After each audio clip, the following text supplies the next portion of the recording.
Hello, Emi Matsushita. Yes. Welcome to the For the Love of Creatives podcast. Thank you for having me. Did I Um, did Glad I you're here. pronounce it correctly? yeah, you killed it. You did it so well. I was actually impressed. Oh, So, yay. Well, I wasn't sure, but I practiced.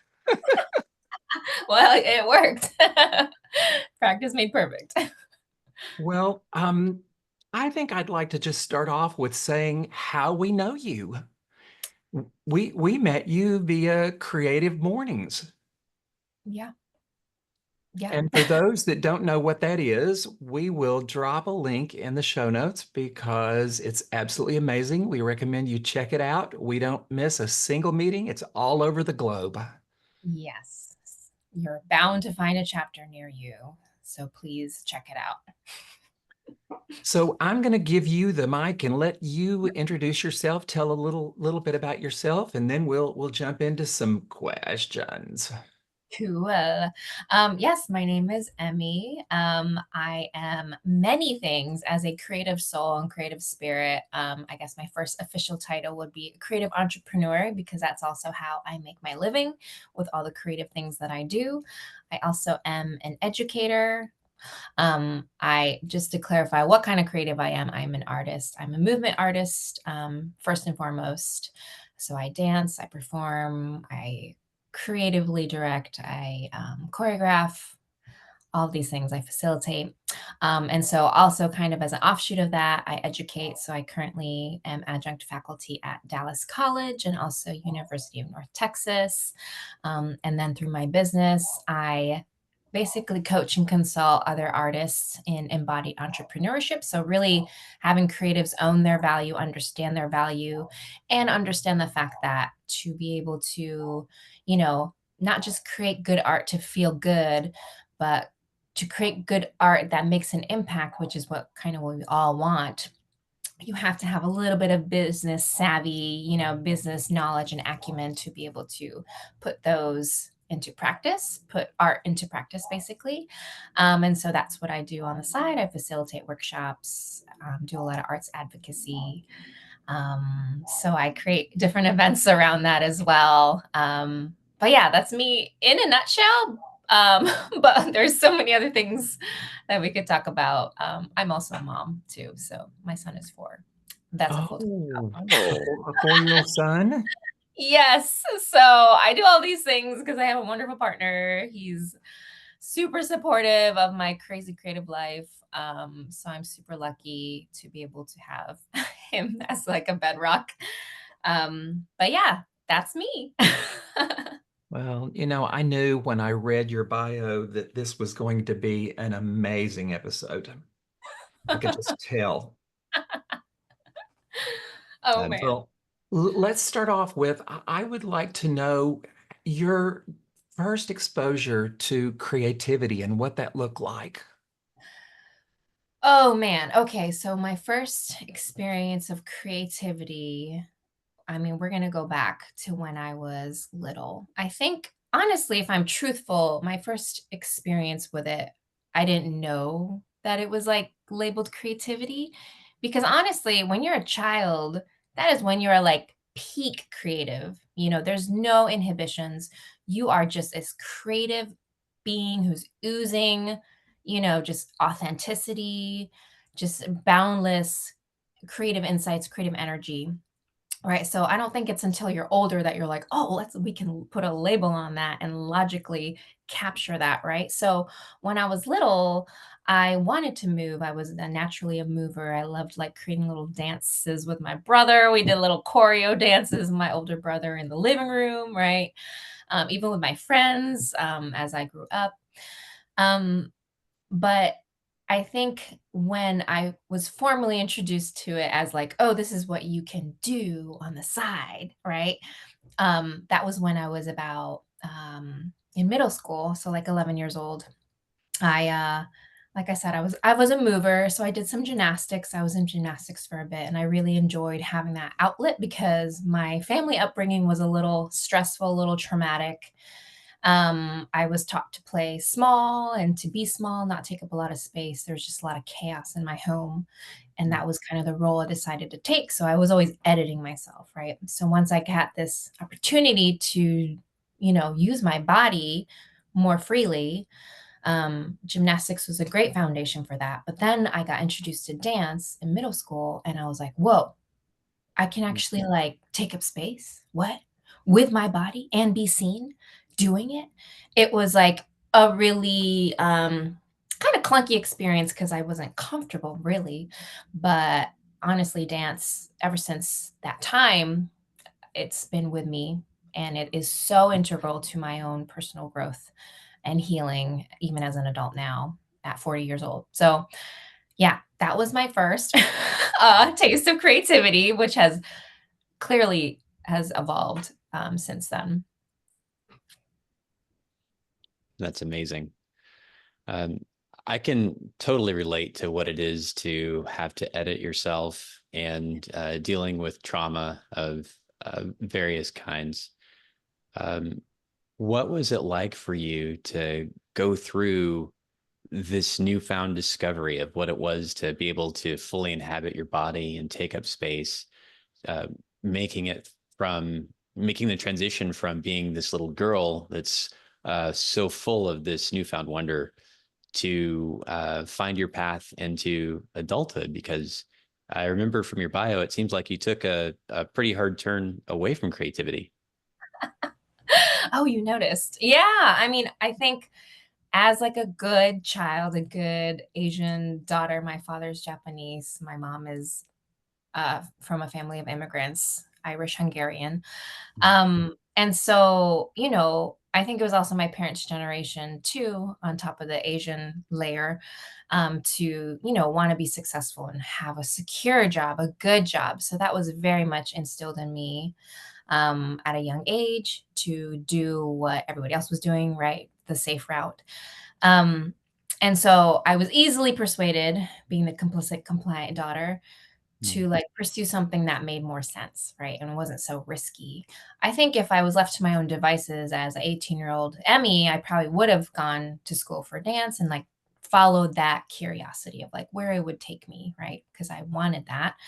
I also was like I was big into art in general. I just loved like sketching and drawing as well. So I was just a very artsy person. But yeah, I think again, my upbringing of being don't take up space, do good, be good, just stay the path really was super like rang louder than my own gut saying, let's do this. And so that's why I went into biology. I went science. I went to school at Purdue University out in Indiana, which is like a big engineering school, aeronautics as well. And so I stuck with it surprisingly because there was a lot of interesting things that biology taught me. Um, and I still honestly use a lot of the methods and the theories and just the ways of doing research. Like I very much feel like I am a researcher even now as a creative entrepreneur and an artist. Like everything I do has an analytical lens to it. I'm gathering data, I'm understanding things. So none of it was all for naught, right? Like it still contributed to who I am today. But yeah, that logic logic brain was super loud back then. But I think even with that said, that route of science, I believe, is very much an artistic route because again, it's a form of inquiry and curiosity and Mhm. also creative thinking and problem solving. Like if this doesn't work, then let's try this. Or if this is not the answer that we're seeking, why is this the reason? How do we understand that more? So yeah, it's funny, like, everything in my life now makes sense, so I like, everything's very integrated, but back then I was like, "Oh, okay, I'm choosing the path of, like, security and stability versus, like, crazy chaos, create, endless boundaries and all that stuff." So, yeah, I don't know if I answered your question, but Oh, you answered it beautifully. That there it is. Mhm. that is awesome. So, Emmy, let's talk about maybe expand on a little bit of what I perceive as challenges, and that is you had this dual thing going on. Your heart was drawn to all the creative, but there Yeah. was family pressure to conform and be a certain way. Talk a little Mhm. bit more about that, please, and how you navigated that because you're clearly on the other side of that now. I'm glad that you say that because that feels good to like be validated, you know. I'm definitely fully embracing my artist self, but it took a super long time. Like honestly, I feel like so I mentioned I'm 40. I just turned 40. But it really wasn't until like my 30s, like upper 30s, mid 30s that I started even being comfortable with the phrase I am an artist, like saying that out loud. Like before that, I was like, no, I'm not. Imposter syndrome. You know, like I was doing all these creative things. I was creating nothing, like something from nothing all the time and thinking differently about things that people would look at the same thing as me. And I'm like, wait, you don't see that? But like, I just could not embody that. And that was like a huge challenge for me to overcome. So on my whole like lifelong trajectory and journey of like choosing safety over security or safety and security over like, you know, kind of question marks and fun and play and curiosity, that took a really like I honestly probably would have stayed that path if it wasn't for a huge life event. Okay, so the thing that like changed my trajectory completely was when I actually got divorced. So I was married prior to, again, following the path, right? Being the good child. Like I also was raised Christian, pretty conservative Christian. The whole like save yourself till marriage thing, you know, we had purity covenants with ourselves and God and um, you know, a very like evangelical as well. So, you know, I'm just trying to paint a picture of like what my upbringing was. I went to youth group, had Bible study, um, and so all of that was another layer of like being good, staying the path. And so that kind of like steered my life into getting married pretty early because I was dating a Christian man. So I was like, well, what's next? You get married. That's what you do, right? Follow the formula. And then so I ended up getting married and right after college. And honestly, I probably would have been continuing going to school because I just enjoyed being in school. But I chose like the domestic life, I suppose, right? Because that was the next step. And then the next step would have been having kids, right? And in my head, I was like, okay, everything's like lining up. Everything's just, I'm checking all the boxes. The American formula for success and happiness. I'm doing it. I'm killing it, right? And then all of a sudden, we were having problems. Granted, like, you know, probably because I wasn't ready, first of all. Second of all, because I had some like crazy, like twisted idea of what marriage was. Because also I had like, again, my parents were super, had a very chaotic relationship. There was a lot of abuse there. So that was what I was, you know, being programmed to how I would have shown up in my marriage. And so there was just a lot of things to unpack that I was not ready for being in this new marriage. So we ended up getting divorced 4 years later. So that was when I was 27. And that was like literally the thing that like shook me enough to be like, wake up, Emmy. This life is not some like formula you like check boxes. Also, like your life is your life, not anybody else's telling you what to do or to accomplish or what accomplishments are valuable over other things.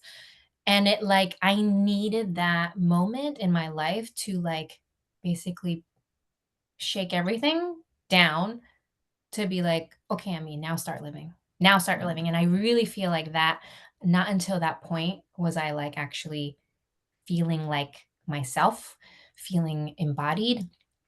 Um, and thank God that dance was there for me because that um dance was such an integral tool for me to be able to reconnect with who my core and also help me to redefine who I wanted to be because now I'm like a single lady, with tons of experience, no less. So it's not like I was just resorting back to who I was prior to marriage, but like now I'm like this whole new person, I felt like. And so I needed that crazy event to happen, or else I probably would have been on the other side. Well, I mean, probably not, but no, like I needed that trigger You point. know, uh, Emmy, I just want to say that I get that you think, golly, that happened late in life, 27, I know.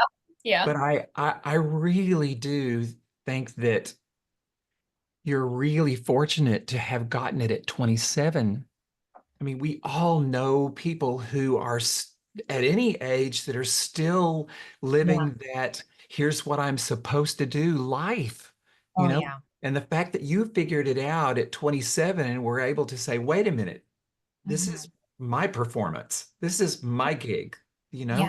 I think Yeah. that's huge. And I kind of want to just call that out because I know that there are lots and lots of people out there that are in some on that continuum somewhere, Hmm. haven't quite figured out that, hey, this is my life and I get to have it be any way I want. Hmm. There's something else I also want to backtrack to. You said something a few minutes ago about having a hard time owning Yeah. the artist or the creative. And I want to give this some oxygen because I think this is huge, Hmm. huge in the creative community. I was writing about this, putting together an email the other day where I was talking about how oftentimes it's amazing how many people I talk to that say, "Oh, I'm not creative." Yeah. Really? You know, I have friends that say, "Oh no, no, no, I have a creative bone in my body," and I'm like, "No, you do." We have such a misconception of what it means to be creative Hmm. or what it means to be a creative, and I think those are two different things. Hmm. You can Hmm. be a creative person. We're all creative Yes. when you get right down to it. Hmm. We're all creative. But then there is, you can own it. You can say, I am a creative, or I am Yeah. an artist, I am a dancer, or Hmm. I am I'm an architect or whatever, create Hmm. interior designer. We want to cover all of the bases of all the different forms of creativity, but there's a lot to be said for owning it. Oh I would yeah. love for you to speak on what shifted for you when you finally were willing to say, I am an artist, or I am whatever the term was, whatever that sentence was, when you could fully own it. Hmm. What shifted in your life and in your creative world? Hmm. Oh gosh. I don't know if I could just say that there was like one moment where it all clicked and aligned, because I almost want to say that like the more boring answer is that it took a lot of practice and uh just reiteration of it. And I will say that the thing that pushed me the most, I love that this podcast is about community, because I needed to hear from my community. So my friends, my mentors, I've had business coaches and other people in my life who've had a lot of who I respect and value, like say things to me that they saw, like I'm just exhibiting these things, but for other people to say that to me, I was like, okay, like again, science analysis kind of mode. I'm like, okay, like the data's out there, like all of these things align to this hypothesis that I am an artist. Okay, cool. I'm getting qualitative data, So, quantitative data. I produce things, seen my resume, but like I needed for people to say it to me, and then for me to like then take the steps to be like, okay, I get what you're saying, let me practice this. I'm so an people were calling you an artist before you could call you an artist. 100%. Yeah. Like I basically was creating a life around, dance. Like I was like teaching, I was choreographing, I like managed the performance team, and like everybody knew me as the dancer. And I'm like, building this business around it. But I never, even in that point in my life, I was like, I'm not an artist. Like, no, so yeah, I needed that like echo chamber, I guess, or whatever you want to say. And I needed to also go through this process of saying it out loud. Cause like, when you like go through this period in life where you like start affirming yourself, like some people still have a really hard time with looking at themselves in the mirror and being like, I am beautiful, I am loved, right? That's never like a one and done thing where you can like show up one time and be like, I love you, like if you ask anybody to do that, they're most likely going to struggle, right? So like that It's a was process. exactly. Yes, it's a process. So it just was me having to continue to remind myself of the truth and also just accept it. So there was a lot of like receiving, opening up my heart, if you will, all the things that you can't necessarily like quantify. But yeah, to answer your question, like it was definitely a lot of miniature shifts that created a big change. Yeah. And what was the one thing, or maybe it wasn't one thing, what was it that made it so hard for you to say, I'm an artist? Oh, I think it went back to my trauma, honestly. Because like I wasn't allowed to be different. I wasn't allowed to take up space. I wasn't supposed to, or else if I cause waves, young Emmy was like, if I cause waves, that means more conflict and chaos and like potential for my parents to get in another argument, like, just the things that you construct in your head as a going through traumatic experiences, right? Like it doesn't happen to you, you create the meaning behind those experiences. So I think like in my Yes. head, I was like, don't cause waves, don't be seen. That's very unsafe. You don't want to be different than everybody else. So it was a lot of healing, that needed to happen to get to where I am now. Beautiful. Yeah. But I think like the universe had a funny way of making me like push me to the front even when I wasn't ready or accepting of it. So I will say, so I just in case y'all don't know, I have alopecia. So that's why I have like a funny hair growth pattern. So like I have a little bit of hair up here and I have like tons of real estate, vacant real estate on the rest of my head, right? Um, and so what they say about alopecia areata, it's an autoimmune disease that basically there's no reason for it. There's no clear reason for it. It can come up, at any age. They have cases where children have it. And in some cases, they get their hair growth back. Some they never get it back. And some of them, again, like lose all their hair, like completely. And then some of them, like me, which I have areata, which means I still have a little bit of hair. But this autoimmune disease, right? Obviously, like your body's attacking healthy cells, so it's attacking my hair follicles, so that which prevents the growth. But they say the most common reasoning or explanation for it is that it's from trauma. And I'm like, okay, well, that's probably the case. Yes, but it's also like if that's like, it's like it's almost like a funny, not I don't want to say a joke because I'm not like like taking this lightly, but like it is kind of a funny joke in essence where like the universe is like, oh, like you don't want to be seen, well I'm gonna make you be seen, and it's like kind of because of your trauma. Like we're honestly like we're all traumatized from something in life. So but like for me, I'm like I'm wearing my trauma very clearly and like I'm very open about like my experiences and how far I've come. And so when people see me, like, of course I look different. So it's like, oh, you don't want to take up space, like you're already taking up space, So I just think it's like a funny haha thing that the universe has done, you know, to like push me to the forefront, even though I'm like, oh, I don't know if I'm ready for it. So now it's like, my own journey of like I've had alopecia for about, oh gosh, now like 9, 10 years. It basically started coming up right after my divorce. Like I went through my divorce. So, you could like say that it was like it followed the, the timeline of events, if you will. But yeah, I just think it's interesting how everything works out, you know. And like for me, I choose to see the best in this because I'm like, well, I have a good head. I have a good size head, you know, and it's great for branding. It's good for recognition. Like people know me, people who don't even know me, they're like, "Oh, you're that girl." I'm like, "Yes, it's It's your signature. It is. exactly You know, right." it makes you stand out in a crowd, and it was obvious to me when I first met you that you work it, girl. You Yeah, Yes. you wear it very well.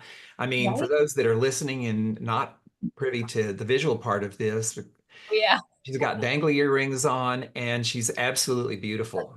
I got a little bald head, so, but yeah, it is what it is. Yep. Oh, thank you. Yeah. Yeah. Thank you for sharing so vulnerably Mm, because, had you not told me that, I would have thought that that was a conscious choice. mhm. Like, I was thinking, it's something that you worked at and you cultivated and you just wanted it to, like, it was your signature. Oh man, that'd be so much work.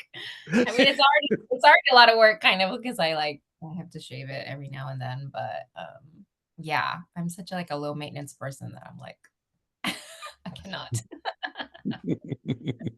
Not having to contend with a hairdo freed you up to do other creative things. Yeah, see? Efficiency. No hair, don't care.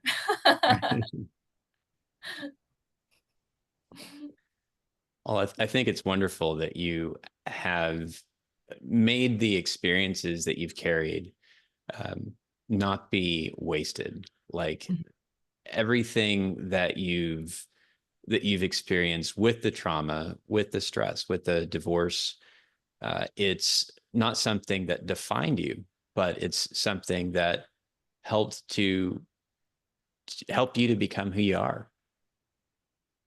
And it takes a certain kind of maturity to embrace the scars and make it so that they can make you more whole.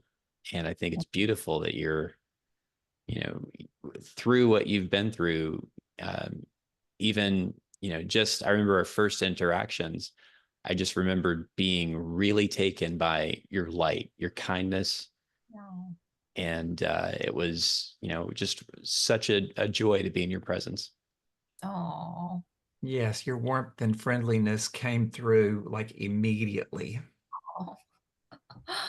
You know, Thank we have this thing that we do when we meet people, like, oh, she's our people.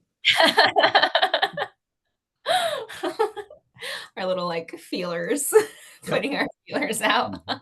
Yep. Yeah, Exactly. yeah. So I would I kind of want to tie this back again to and we don't have to go into a lot of detail, but just the community aspect.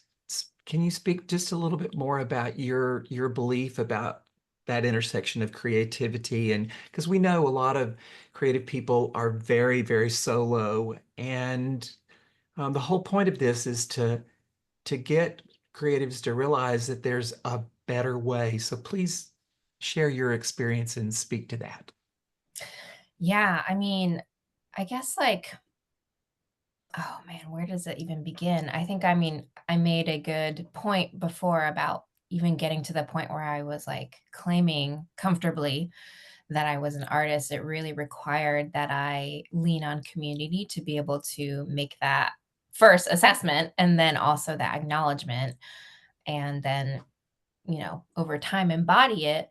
But for me, community is just super important because even just as I've gotten older as an adult and I've like had more needs, I guess, not that we don't have needs when we're children, but like, I think in this day and age, just, in the context that we're in, um, we're taught to like silo ourselves a lot and to also like if you ask for help, it's kind of weak. Or like you don't have your stuff together, because I don't know if I'm allowed to curse or not, but you don't have your shit together, right? Mm.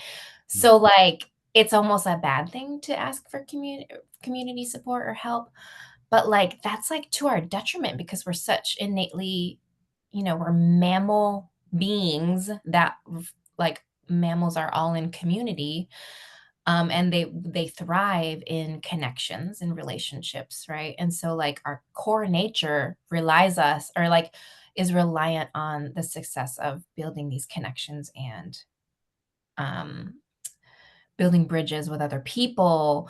And it's not that like it doesn't have to be transactional, right? It doesn't have to be like, I give you this, so you give me that. And there always has to be like a this and that thing, because then again, that's like not the purpose of a relationship. And that's not how value is actually received and derived from relationship.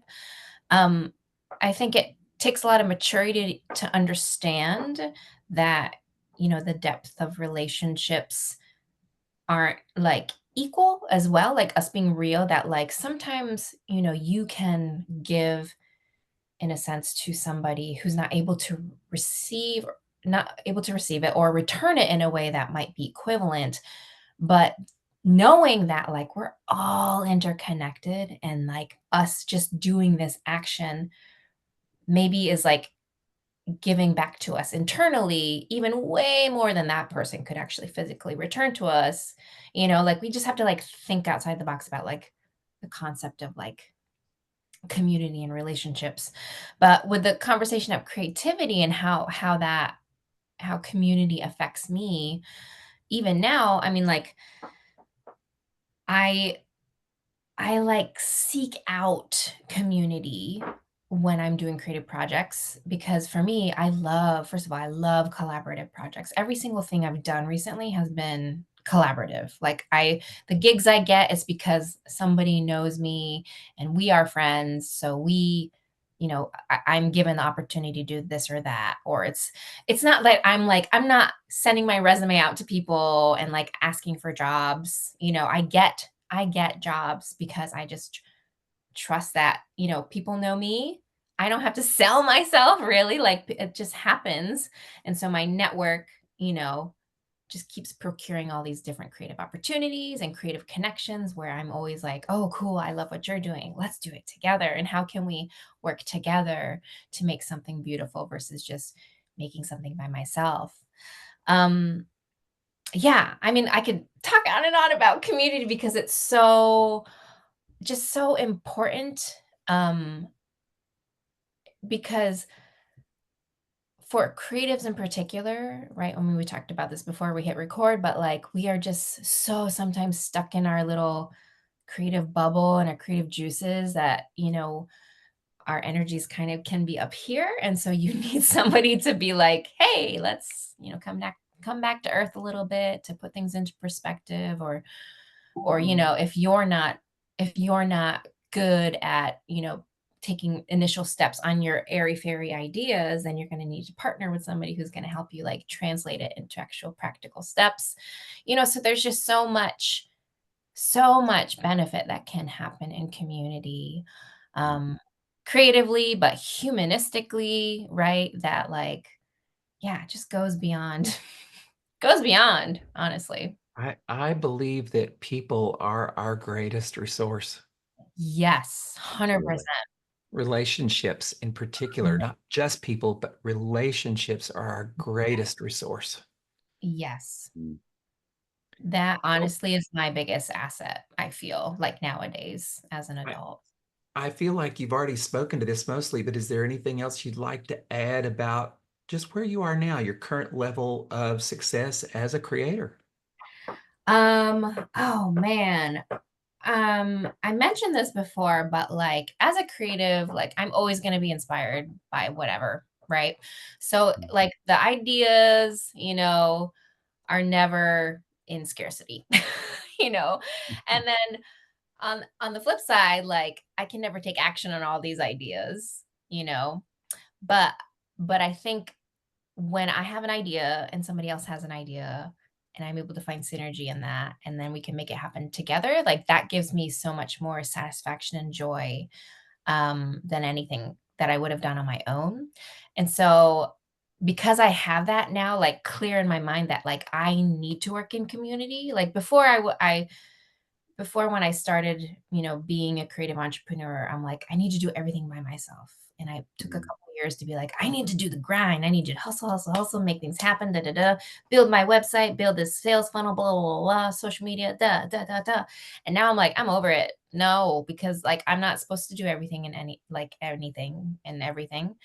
And so now I'm at a point in a season of my life where I feel like I'm just seeking to be in partnership and community with people, who are my people, right? But we're also working towards this common goal.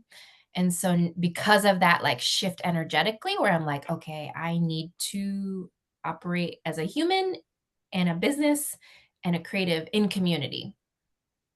How do I do this? I don't know, but universe, help me. And because of that shift, I feel like there's been so many different opportunities that have popped up because of that. Um, and so thanks to my network and my community, which is, like you said, my hugest asset as far as my life in general, I've come across so many different opportunities that I never would have like even imagined, like next year I have a bunch of different events booked already for me as a creative entrepreneur. I'm performing in Florida. I'm performing at a movement festival in Arkansas. I'm taking a tour through Korea with a choral group. Like all of these are collaborative projects that I wouldn't have been able to create on my own, but it's happening because I'm in constant connection with my community and my, intentions are pure and, um, yeah, just open and receptive to it all. So I feel like a lot of my successes recently are because of my people. Shout out to my You people. know, I'm hearing I think my takeaway from what you're saying right now, my personal takeaway is that community is the bridge to Mhm. opportunity. Yeah, low key. Yep. Yeah. Yep. And I hate, like, when we're in, like, business entrepreneurship mode, we use the word networking, which I hate that word because it Hate makes that word. yeah, it Yeah, makes us we feel like call it the N word. yeah, the N word, Yeah, yeah. we literally say we don't say the N word. That people are like, "Wait, what?" No, but, like, that word is terrible when you say it to a creative because you're like, "Oh, well, I'm being fake." It's like you're, like, being selfish or self-centered or whatever, but, like, no, community, like, Mhm. authentic connection with others, that's Right. that's what Nothing better. should be. Yeah, Nothing better. 100%. Let's do some rapid fire questions. What do you say? Okay, okay, I'm ready. I'll go first. Then Dwight, I hope you have one, and I maybe have another Sure. one if we need. We're shooting from the hip here. Okay, let's go. My first question is, if you could go back in time and Mhm. speak to the young Emmy at Oh, whatever age you choose, yes. what words of wisdom would you share with young Emmy? Oh my And god, how old would young Emmy be? okay, young Emmy would probably be, like, 4 or 5 years old, Mm. and I would just dote on her. I would just say, "You're beautiful, you're lovely, you're perfect the way that you are. Don't hide your light. Shine on, have fun, dance around, do whatever makes you feel good. I love you, I love you, I love you, I love you, I love you." That's what I would say. Beautiful. I love it. I want to go in the opposite direction. It, when you think about what it is to have breathed your last breath, Oh, when you look back on everything that you will have done in your life, what is it that you want to be remembered for? What do you want to be your legacy? um, I don't know who says this quote, but it's something about, like, most people won't remember what you said, but Mm. most everybody will remember how you made them feel, something like that. And so I want my legacy to just be like everybody who I've been able to physically come in connection with, that they'll remember that they felt alive because of being in presence with me. And I'm not trying to be like, I affected them, but like my low key, like, goal in life, like I'm on my own path of like connecting with myself and being my best self. And that is what I want others to do. That is what I hope. I want to inspire others to be their best, fullest version of their selves, like taking up space and like owning it, right? And Mm. so I can just like sprinkle some fairy dust so that every time I come in contact with somebody that they're like triggered in the best way to be like, I want to be my best version of myself, then like done. You My work is model that. yeah, Yes. I You, try. you model that for those around you. Yeah. Yeah, yeah, yeah. Absolutely. Mm. So, final question of the day. Okay. What's your superpower? Oh my gosh. What's my superpower? I mean, honestly, I think it's just like being curious and playful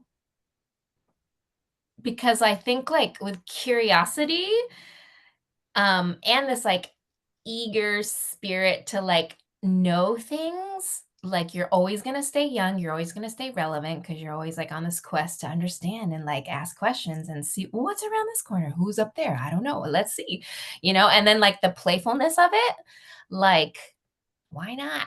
Like everyone's stuck in this like crazy programming sometimes that I'm like, can you just like stand up and wiggle?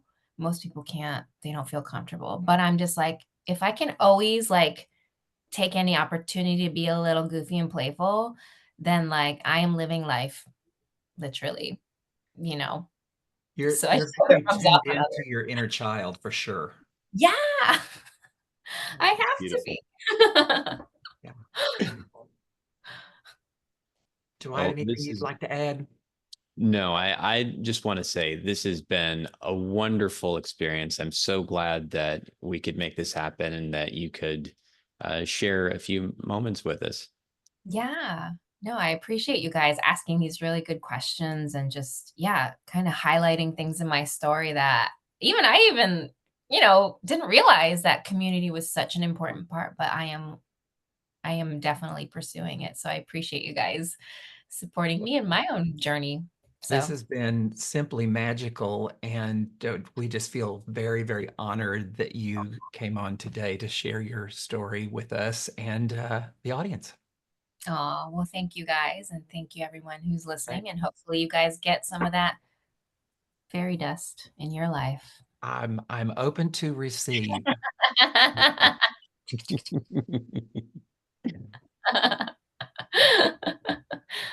Awesome.